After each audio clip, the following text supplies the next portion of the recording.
Ouvinte gregário, você já deve estar sabendo e acompanhando a Ana Lídia, que está aqui abrilhantando o radio junto com o Leandro e com o Nicolas.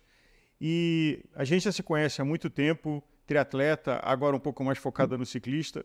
E tem um livro que me fascinou, que há muito tempo eu queria falar sobre ele, que é o Iron War, que é considerado uma das batalhas épicas do esporte.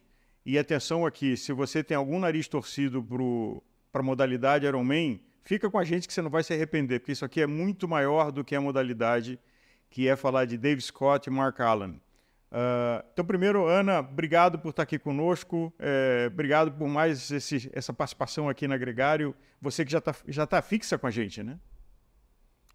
Agora já fixa aí no radio, e muito legal poder falar sobre um pouquinho de uma coisa que marcou meu passado, né, que é essa coisa do Ironman, sobre dois grandes ídolos do esporte, que eu acho que não são ídolos só do triatlon ou só do Ironman, mas do esporte de endurance de maneira geral, são dois nomes que marcaram uma época aí, então vai ser muito legal.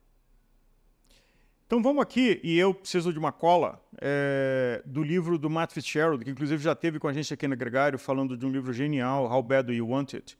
E o Mark escreveu um livro que é considerado um clássico do esporte, que é o Iron War, que eu aconselho você a ler.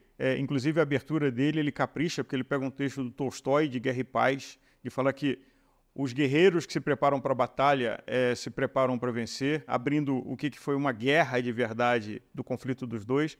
Mas vamos lá.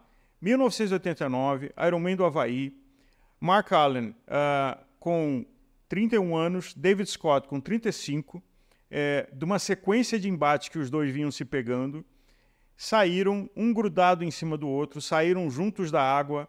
Na bicicleta, o David Scott tentou largar o Mark Allen, que estava ali grudado na roda, e não, quer dizer, grudado não valia vácuo, vamos lembrar aqui, mas marcando firme. Saíram para a maratona para correr, e aí tem uma característica interessante, porque o Mark Allen era bom de descida e o David Scott bom de subida.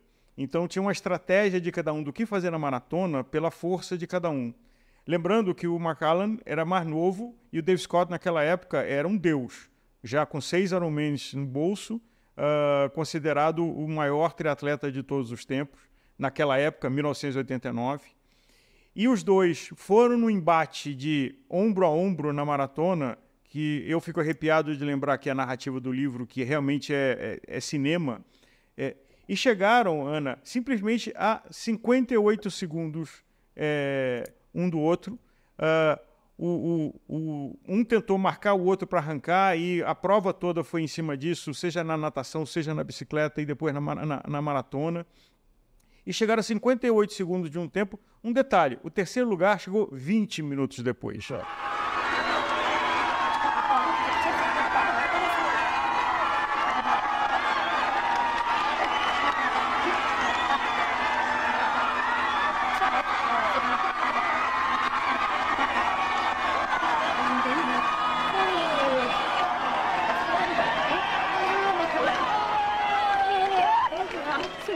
Então, terminou, ganhou o Mark Allen com 8 horas e 9 minutos.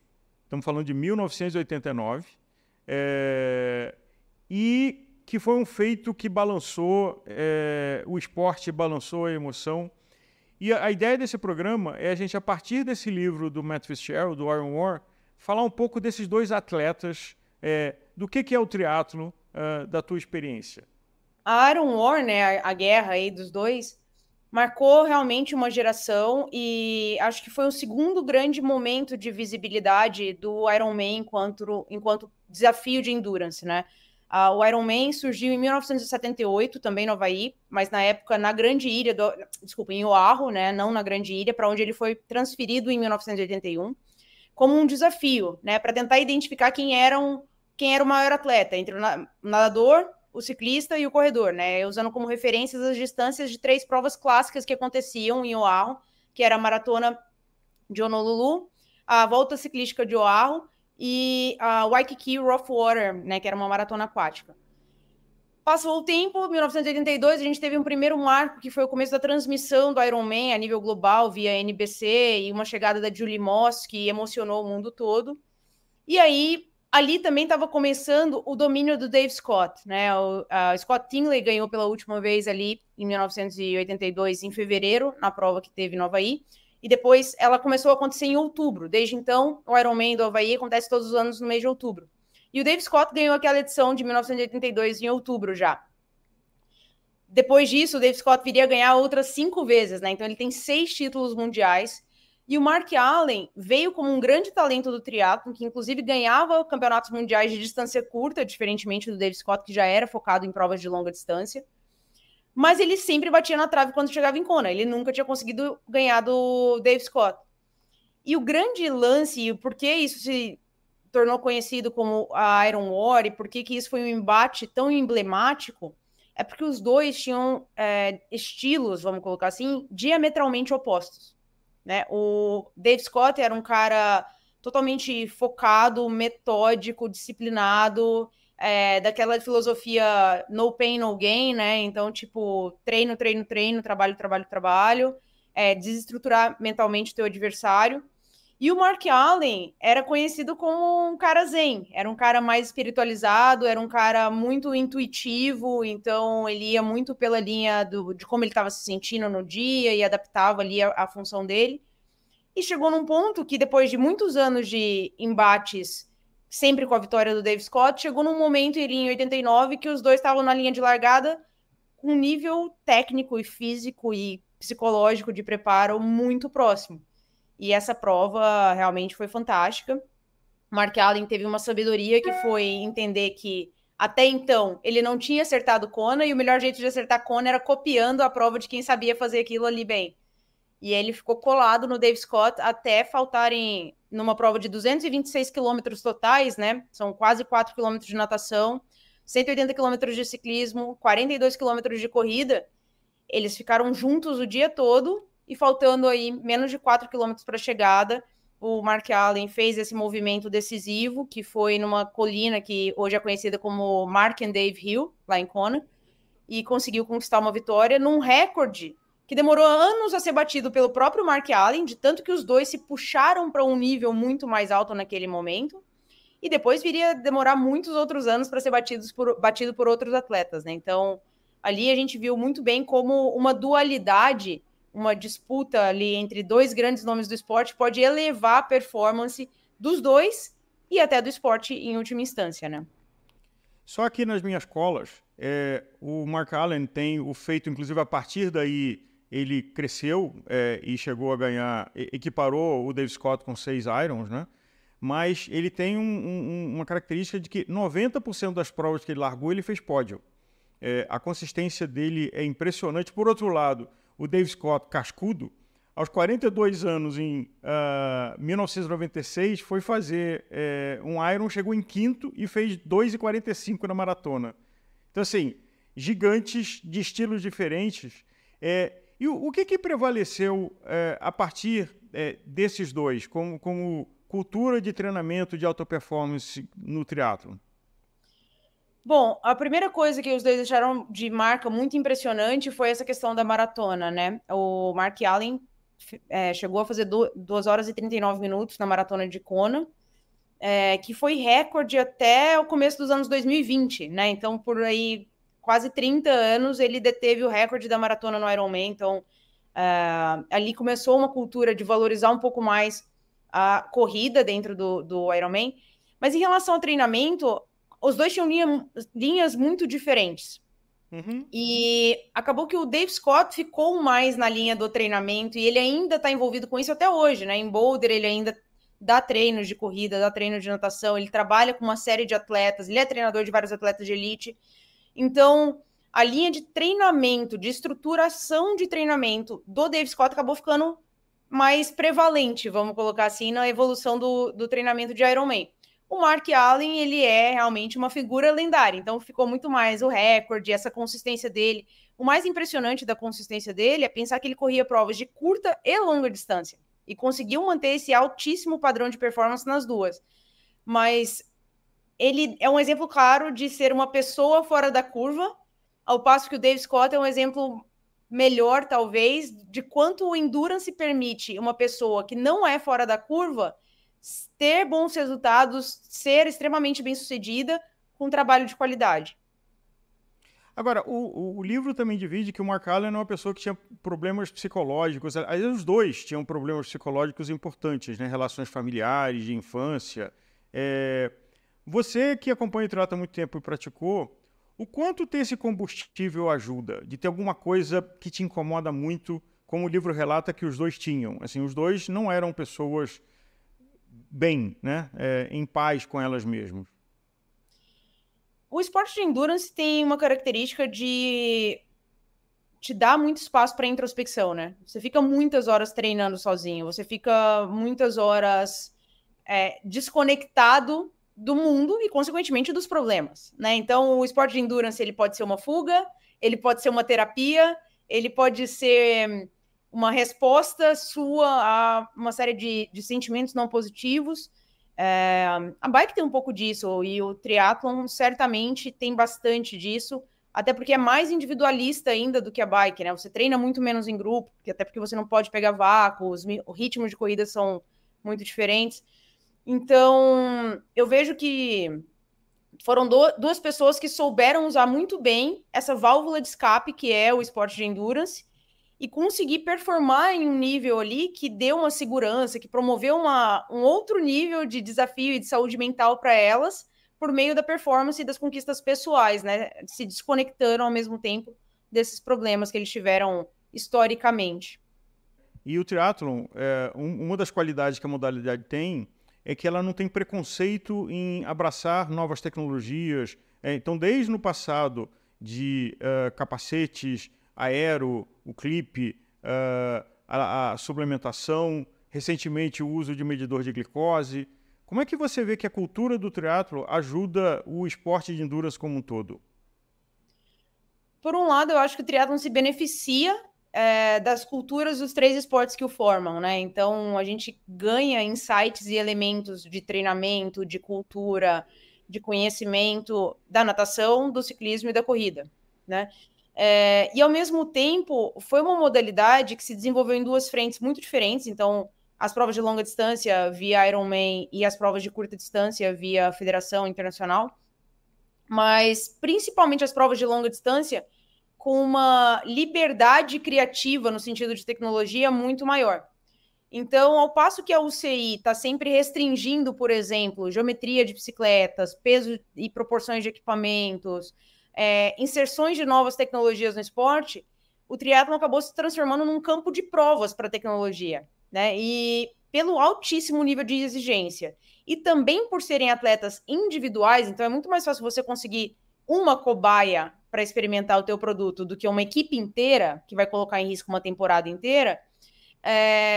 O triatlo acabou se tornando um grande campo de provas, e por isso a gente viu muitas vezes algumas tecnologias primeiro se consolidarem no triatlon para depois irem para o ciclismo, ou irem para a corrida, ou irem para a natação, né? Então, o medidor de potência, por exemplo, ele faz muito sucesso no triatlon há muitos anos, né? Eu tive o meu primeiro medidor de potência em 2007.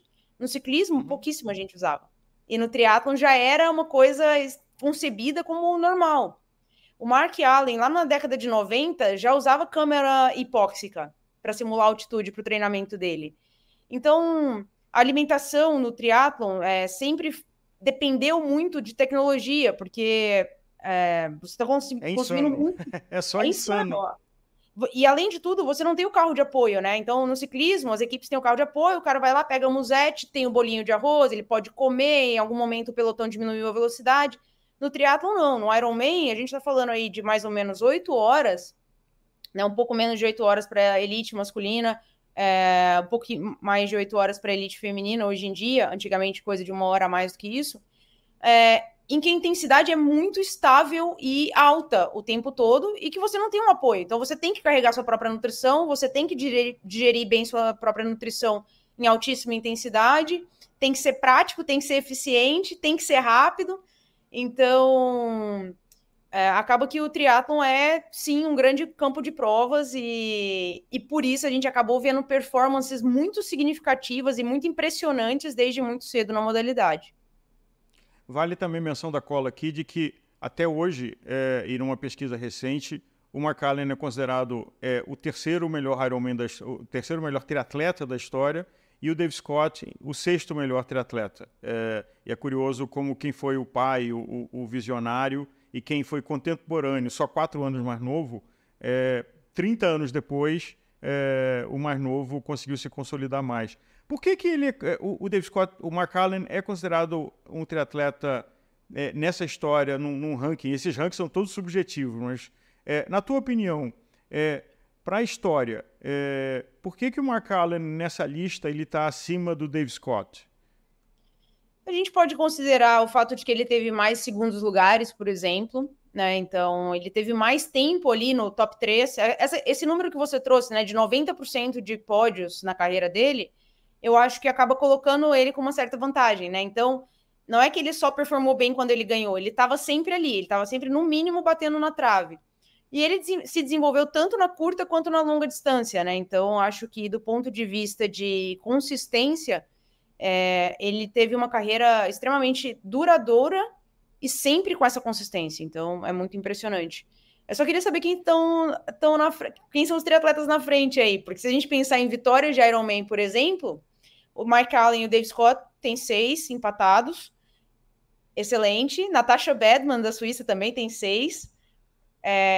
Daniela Ryf pode chegar ao 6º título esse ano, que é o ano da aposentadoria dela, mas a gente tem a Paula Newby-Fraser com 8, né? Então, se fosse contar só Ironman, o maior da história para mim é bem claro que é a Paula Newby-Fraser. Segundo a lista que eu olhei, o Gian Frodeno é o considerado o número 1, e essa lista é da Triathlete, como o maior triatleta da história, segundo essa lista da Triathlete. O Ian tem uma vantagem que, na época dele, já tem as Olimpíadas, né? O primeiro ano olímpico do triatlon foi em 2000, em Sydney, e o Ian Frodeno foi campeão olímpico em Beijing, em 2008. O Mark Allen não teve a oportunidade, por exemplo, de disputar as Olimpíadas, então é uma coisa que ele não tem. O Frodeno foi campeão mundial de Ironman 70.3, de Ironman e campeão olímpico e mundial. Então, é um hall de títulos aí que o Mark Allen não teve a oportunidade de disputar. Quem envelheceu melhor? Mark Allen ou Dave Scott? E estamos falando de pessoas que estão hoje com um nasceu em 58, outro nasceu em 54, então são senhores, né? Apesar de senhores respeitáveis, não é assim, que você cair na armadilha de sair para fazer um trotinho com um cara desse, você tá frito. Não, com certeza. O Dave Scott parece uns 5 anos mais novo que o Mark Allen, por incrível que pareça. O Mark Allen é mais magrinho, menorzinho, cabelo grisalho, mais para branco, e ele parece bem mais envelhecido que o Dave Scott. O Dave Scott ainda é moreno, ainda nada, ainda corre, ele é forte fisicamente, não dá para acreditar na idade que o Dave Scott tem. Então, eu diria, particularmente, pelo menos visualmente, e até por acompanhar minimamente como ele ainda treina lá em Boulder, que o Dave Scott envelheceu melhor que o Mark Allen. Ana, nós no ciclismo apanhamos muito, e acho que até com razão, do abuso de substâncias. Mas o uso de substâncias ele é popular durante todo o século XX, a gente já falou aqui de outros livros, em todos os esportes de endurance, até porque aquela famosa frase do Ketil, que alguém pergunta para ele se ele se dopou durante o Tour de France, e ele pergunta, você acha que a gente corre um Tour de France bebendo água mineral? Assim, não, né? No triatlo, que os controles até são menos estritos, até a Federação de Triatlo é menos rígida do que a UCI, como é que você vê que o uso de substâncias pode ter ajudado, se ocorreram abusos, se teve um caso como um Lance Armstrong da vida, que passou da linha e foi pego? Bom, eu acho que o melhor exemplo você citou por último, na verdade, né? Eu diria que o Lance Armstrong só foi pego e caiu naquela confusão toda porque ele resolveu voltar para o triatlon, por incrível que pareça, e voltou a ter visibilidade. Mas... Que, aliás, de onde ele começou, né? Ele começou como triatleta antes de ser ciclista. Exato. Não, no triatlo a gente tem controle, sim, tanto no Ironman quanto nas provas de curta distância, cada vez mais. Os atletas também preenchem whereabouts, tem que prestar conta de onde está todos os dias da vida. Tem exame surpresa, tem exames em provas. A gente já teve uma campeã mundial desclassificada de Kona, a Nina Kraft, que foi uma alemã, que foi desclassificada por ser pega em Kona com EPO na época. Mas, claro, esses controles, eles vieram a partir de uma certa época, né, ali do final dos anos 90, que foi quando começou a ser popularizada essa questão do controle antidoping. Então, é claro que isso deixa bastante margem para questionamentos, para discussão, mas o Leandro Bittar falou uma coisa outro dia, né? Dopado é quem foi pego, né? Até a última instância é quem foi pego, quem está punido, não cabe a gente julgar. Mas, claro, eu tenho muito mais... Eu, Ana, observadora, tenho muito mais confiança num resultado dos últimos 10, 15 anos, 20 anos, que eu sei que estava todo mundo sendo testado, que no mínimo na prova ali aconteceu um teste antes e depois, o atleta chegou a pegar o kit, foi testado, terminou a prova, foi testado de novo, do que no que aconteceu antes de se popularizarem os testes, né? Mas eu acho que tem uma outra diferença também em relação ao ciclismo. Por ser um esporte individual, é muito mais difícil ter acesso, né? Então, você não tem toda uma equipe de apoio, você não tem toda uma estrutura por trás. Então, o atleta, se quiser fazer coisa errada, ele tem que correr atrás sozinho, ele tem que descobrir o médico sozinho, ele tem que fazer todos os procedimentos sozinho, ele tem que custear isso. Então, que eu acho que é uma característica que dificulta um pouco, minimamente que seja, o acesso à tecnologia de doping. Aliás, você falou uma coisa interessante, porque a rotina do triatleta é muito mais solitária do que a rotina do ciclista, onde ele está numa equipe, onde ele está numa largada, onde ele conta com os outros ciclistas fora de prova, treina junto. Então, assim, a socialização do ciclista de estrada talvez seja muito maior do que a socialização de um triatleta que treina sozinho e todos são inimigos. Então, difícil é ficar amigo e na mesma classe se sair para treinar junto, você usa suas técnicas de treino, não quer muito abrir o jogo, como é que você está bem, você está mal, né? Acho que depende um pouco, eu acho que é o extremo, né? Então, quando você sempre tá sozinho, você acaba se juntando nos pequenos clusters, né? Nos pequenos grupos ali. Então, hoje tem treinadores que dão treinos para vários atletas que competem uns contra os outros em última instância. Uma delas, por exemplo, é a Ciri Lindley, que já foi atleta de elite e treina várias das atletas profissionais. A Julie Dibbens é outra treinadora que também tem vários atletas profissionais. E acontece de, às vezes, você se juntar em momentos específicos. Então, por exemplo, Boulder é uma cidade nos Estados Unidos, no Colorado, que tem vários triatletas profissionais que moram lá. O treino de piscina é o mesmo para todo mundo. Então vai todo mundo e aí tem um horário lá que o Dave Scott dá treino na piscina, ou que a outra treinadora, a Mônica, por exemplo, dá treino na piscina. Tá todo mundo ali fazendo o mesmo treino, tá todo mundo vendo o que o outro tá fazendo, quanto que tá nadando e etc. O que as pessoas fazem é, às vezes, esconder o jogo naquele momento chave, né? Então, hoje vamos pedalar porque é rodagem e eu tenho 5 horas, você também? Ótimo, vamos pedalar junto. Amanhã eu tenho um treino intervalado chave, eu vou no meu canto, vou sozinho, né? Vou fazer outra coisa. Mas eu diria que, como é todo mundo muito sozinho, acabam existindo amizades muito verdadeiras mesmo entre adversários. Claro, no caso do Dave Scott e do Mark Allen, sempre se falou isso. Eles eram inimigos, né? Não tinha nem como Mortais. Eles se gostarem. E porque tinha uma rivalidade. Obviamente, o Dave Scott incomodado pela chegada do novato e o novato querendo bater no experiente a todo custo, e isso era ainda mais inflamado pela mídia. Mas hoje você vê os dois convivendo numa boa, fazendo tudo juntos lá em Kona normalmente. Então, acho que em algum momento da carreira isso fica um pouco mais afastado, mas sempre tem um respeito muito, muito grande, assim, porque todo mundo tá vendo o perrengue que o outro tá passando, sabe? Você que está focando no ciclismo de um tempo para cá, o que você trouxe do triatlo, da tua experiência como triatleta, que te ajuda no ciclismo, no foco da modalidade de ciclismo de estrada? O principal é o autoconhecimento. Hoje, eu não preciso estar com um Garmin na minha bicicleta para eu saber quantos watts eu estou fazendo e quanto está meu pulso. Em qualquer momento, em qualquer circunstância. Porque a gente acostuma a treinar sozinho e a saber o que está fazendo, o que está acontecendo no corpo, como você está se sentindo e como você está respondendo a isso. Então, é uma coisa que para mim é muito fácil. Eu fico sem correr meses. Eu saio para correr, se eu olhar uma vez para quanto que está o ritmo, eu já consigo fazer de cabeça assim toda a percepção de esforço versus ritmo, né? E isso vale para bike, isso vale para natação. Então, o autoconhecimento que a gente adquire treinando muito sozinhos e conhecendo os nossos números e as nossas sensações, eu acho que é o aspecto mais valioso do triatlon. E o outro, e aí também é um pouco decorrente dessa questão do autoconhecimento, é a constância, né? O ritmo, é o passo, todo mundo no ciclismo hoje brinca comigo, essa passada aí, não é que é a mais forte do mundo, mas ela é constante. Se eu colocar na frente, vai ser aquele passinho ali. Meu apelido na época do triatlon lá fora era Little Diesel, né? Que era o motorzinho. Mas é porque é motor a diesel mesmo, é devagarzinho ali sempre. E eu acho que, para quem não assistiu, fica até uma dica paralela aqui de assistir os episódios da Zwift Academy, que são um documentário da Eurosport divididos em 5 capítulos. E a gente vai ver as 3 finalistas mulheres e um dos finalistas homens vem do triatlon. Porque faz diferença no passo, faz diferença na construção do threshold power, né, do limiar de potência. Então, com certeza, o triatlon tem bastante coisa para acrescentar. E não acho que é à toa que a gente está vendo tantos ciclistas incorporarem a corrida aí no treinamento deles, principalmente fora da temporada. Aliás, outra menção, um que eu sou um grande fã, que é o Greg LeMond, que trouxe para o ciclismo um monte de inovações e talvez tenha ganho um Tour de France graças à inovação do capacete aéreo do Clip, inclusive da marca Scott, né?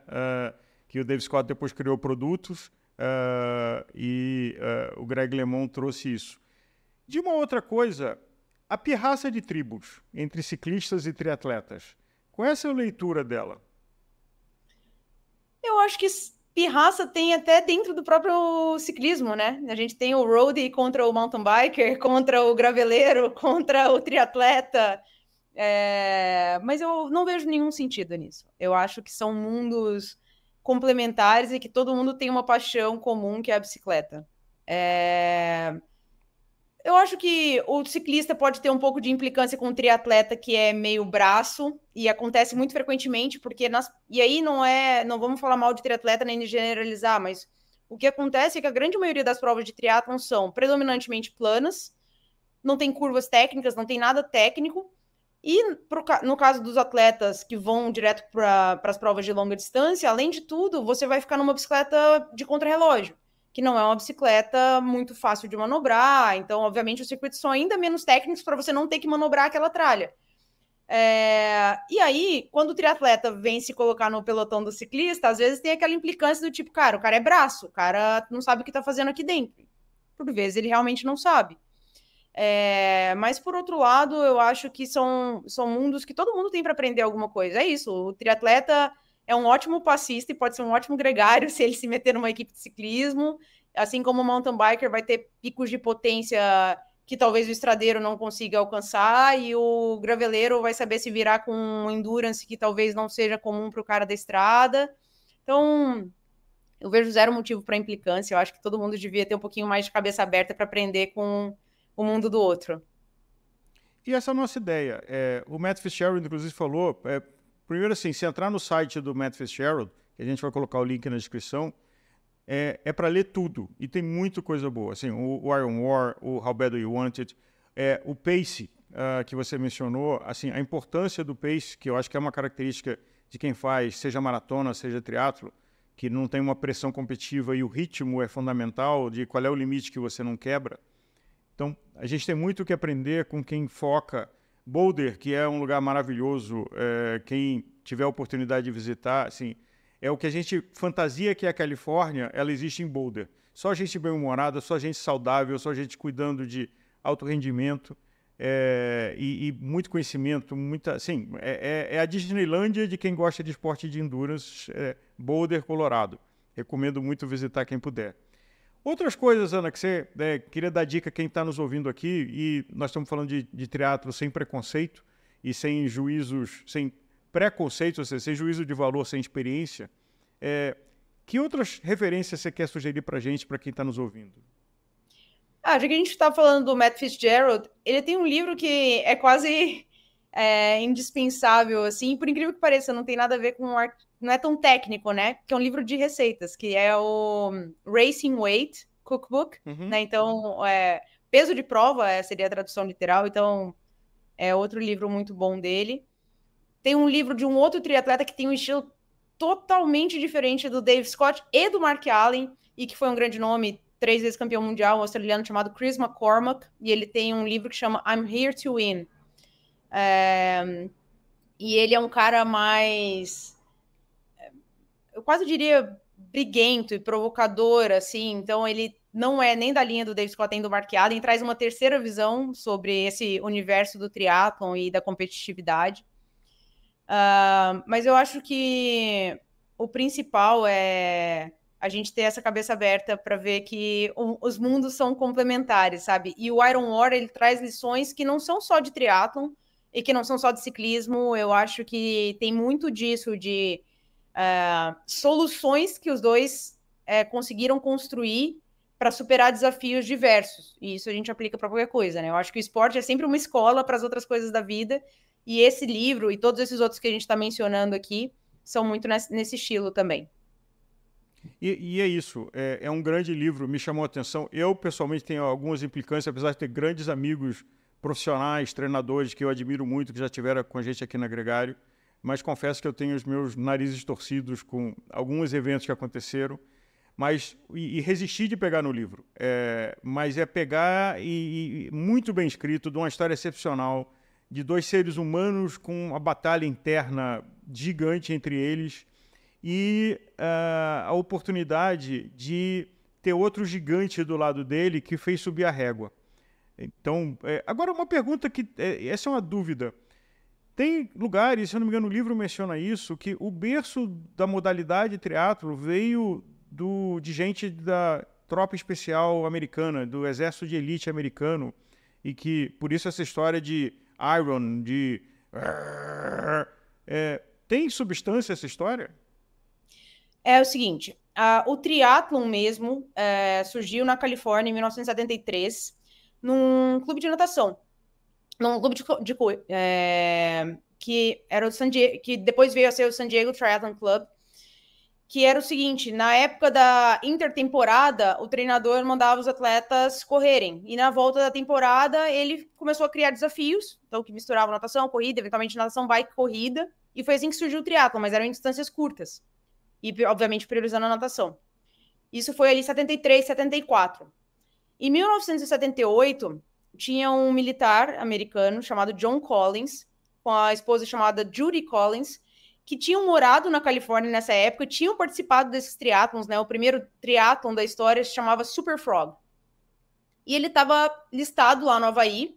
E aí a história, né, o folclore por trás da conversa do Ironman, do nascimento do Ironman, é que foi uma conversa de bar em que eles estavam discutindo exatamente isso. Quem era o melhor atleta? Se o vencedor da Waikiki Rough Water Swim, a volta de Oahu de ciclismo ou a maratona de Honolulu. E aí o John Collins teria proposto, tá, vamos juntar os três e ver quem é o melhor. E aí o melhor a gente chama de o Homem de Ferro, de Ironman. E foi assim que surgiu a primeira edição do Ironman, com 13 participantes na época, vencido pelo Gordon Haller, que era um taxista, essa primeira edição. E aí esse evento começou a ser anual a partir dali. Em 1979 já tivemos a primeira participação feminina no evento, foi a única participante, portanto foi a ganhadora. E depois isso foi ganhando escala, até que em 1981 em 1980 já ficou grande demais para a ilha de Oahu, né, que já é uma ilha mais urbanizada, que tem mais cidade, mais difícil de fechar vias. E aí eles mudaram para uma ilha que era mais isolada, que é a grande ilha do Havaí. E aí o Mundial de Ironman, que na época era uma prova única, né, só existia Ironman lá, começou a ser realizado em Kona. Mas o Ironman veio disso. O Homem de Ferro, teoricamente, é o melhor atleta entre o nadador, o ciclista e o corredor. Na verdade, juntando os três. Nós estamos falando de uma prova de 1989, onde o tempo do vencedor, né, 8 minutos 09. 8 horas. A marca de 8 horas x09. A marca de 8 horas só veio cair recentemente. Por que demorou tanto? A gente pode falar de várias coisas, inclusive uma que a gente falou agora há pouco. Mas tem vários fatores, né? Um deles, e isso é especialmente importante no Havaí, é que tem anos que são muito rápidos e tem anos que são muito lentos. Né? No Havaí, a questão do vento e do calor são muito predominantes. Então, às vezes, com o mesmo field de atletas, o mesmo start list, a diferença de tempo entre 2, 3 anos consecutivos é absurdamente grande. Então, por exemplo, 2011 foi um ano que foi muito, muito rápido. Depois, 2017 aconteceu de novo. Então, E rápido varia um pela pouco disso. temperatura, pelo vento, pelo calor, pelo vento? Temperatura e vento são os dois fatores predominantes. Claro, tem correnteza, mas a natação é uma parte muito pequena do Ironman, né? Então é basicamente determinado pela temperatura e pelo vento. Ano passado, por exemplo, 2023, que foi uma prova exclusivamente feminina, foi considerado um ano muito rápido. Não estava muito quente e praticamente não teve vento na primeira metade do ciclismo. Então acaba favorecendo a quebra de recordes, como aconteceu no ano passado, que a Lucy Charles conseguiu bater o recorde, que até então era da Daniela Riff. Então, hoje, no feminino, o recorde é 8 horas e 24 minutos, já bastante próximo dessa marca de 8 horas e 9 minutos do Mark Allen, que foi tão significativo no final dos anos 80.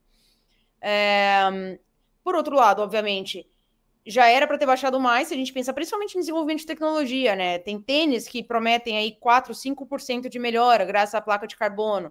A nutrição mudou muito substancialmente nesses últimos 15 anos. Bicicletas, roupas aerodinâmicas, capacete aerodinâmico, rodas, tudo isso fez realmente uma grande diferença. Então, é até curioso você mencionar isso. Tem uma palestra, um TED, de um psicólogo chamado Adam Grant, que questionando exatamente isso. Realmente, os seres humanos estão realmente ficando mais rápidos, mais fortes, mais altos, mais rápidos e mais fortes, né? Ele usa o tema olímpico ali para fazer essa pergunta. E ele vem comparando isso. Então, desde o Sir Roger Bannister, que correu a primeira milha sub 4 minutos, e o fato de, hoje em dia, algumas dezenas de garotos de high school fazerem isso todos os anos, quanta tecnologia impactou nesse aumento de performances de alto nível, né? E quanto é realmente o ser humano que está ficando mais rápido, né? Então, para quem fala inglês, vale muito a pena escutar esse TED do Adam Grant também, já aproveitando e ficando mais uma dica em paralelo. Mas seres fora da curva, de tempos em tempos, promovem uma virada de chave ali, que deixa esse recorde mais difícil de ser batido durante um tempo. Aí depois a gente vê uma curva mais ou menos normal, de tempo de quebra de recorde, aí vem outro ser fora da curva, ou tecnologia diferente, que dá um outro ápice nessa curva de recordes. E aí a gente vai vendo de tempos em tempos algum nível de disrupção, seja pelo humano fora da curva, seja pela mudança de tecnologia. Teve uma geração importante no triatlon, lá da cidade de Niterói, perto do Rio de Janeiro, e a Fernanda Keller, que foi um destaque com muitas participações no Ironman. Como é que vem evoluindo o gap entre os tempos masculinos e femininos nas provas de Ironman, nas provas longas? Bom, até contextualizando, né, considerando que a maioria do nosso ouvinte é ciclista, não do triatlon, a Fernanda Keller é a maior triatleta que o Brasil já teve e uma das maiores do mundo. Ela fez 60 anos no ano passado e ela tem 10 top 10 no Campeonato Mundial de Ironman, incluindo 6 terceiros lugares numa época que foi amplamente dominada por uma atleta chamada Lori Bolden. Então, assim, a Fernanda conseguiu resultados que a gente vai demorar muito a conseguir, e o recorde dela no Ironman Brasil demorou bastante a ser quebrado também, porque ela também foi uma atleta que colocou marcas muito impressionantes ali no final dos anos 90, começo dos anos 2000. E ela competiu como profissional até 2009, né? Então, é realmente um marco. De lá para cá, até então, aliás, os tempos a distância entre feminino e masculino, tirando, obviamente, essa época do Mark Allen e Dave Scott, que o gap era maior um pouco, mas não muito, porque ele coincidiu também com a época da Paula Newby Fraser, que era o fenômeno do feminino. O tempo no Ironman era uma diferença mais ou menos de 1 hora, considerada normal. Então, os melhores homens do começo dos anos 2000 estavam ali perto de 8 horas baixo, 8 horas e 20, 8 horas e 10, e as melhores mulheres, 9 horas baixo. E aí as mulheres evoluíram muito mais rápido nos últimos anos. A curva se aproximou muito. E chegou num ponto que o recorde de Ironman feminino hoje é 8 horas e 11. O recorde em provas mais rápidas, claro. Uhum. Então, os homens hoje já fazem abaixo de 8 horas. É bastante comum terem aí 3, 4, 5 homens fazendo abaixo de 8 horas. Mesmo no Havaí, acontece bastante homens sub 8 horas. Mas no feminino, sub 9 horas já não é nem considerado tanto tempo de elite mais. A gente já está falando de 8h30, 8h40 para as melhores mulheres. Então, a diferença que era de 1 hora, coisa de 10, 15 anos atrás, hoje em dia a gente está falando de 30, 40 minutos de gap entre os melhores atletas do masculino e as melhores atletas do feminino. E isso, obviamente, é escalado para as outras categorias, né? Então, proporcionalmente, mas Hoje a gente tem muitas mulheres no Brasil, amadoras, fazendo provas abaixo de 10 horas, o que 15 anos atrás era considerado um tempo de elite. Agora, sempre foi a mesma distância. Diferente do ciclismo de estrada, que coloca as mulheres fazendo distâncias menores, no caso do triatlo e do Ironman, a distância sempre foi igual para o masculino e feminino, né? Sempre, e não só a distância, como a premiação. Então, esse é outro ponto que o ciclismo tem muito para aprender com o triatlon. Assim, o triatlon, desde o começo, né, ele foi um esporte igualitário. E se na primeira edição do Ironman só teve 13 homens, foi por uma questão de, tipo, como a prova se formou. Mas a partir do momento que permitiram a entrada de mulheres, elas compareceram. E até uma das grandes responsáveis pela visibilidade global do Ironman foi realmente uma mulher, a Julie Moss, que em 1982 chegou engatinhando na prova, ela estava liderando com uma grande vantagem e colapsou, faltando 150 metros para a chegada. Chegou engatinhando, isso foi transmitido pela NBC para o mundo todo, ficou conhecido como Crawl of Fame, que é a engatinhada da fama. Ficou mais conhecida naquele evento do que quem ganhou o feminino, que foi a Kathleen McCartney, e que quem ganhou o masculino, que foi Scott Tinley.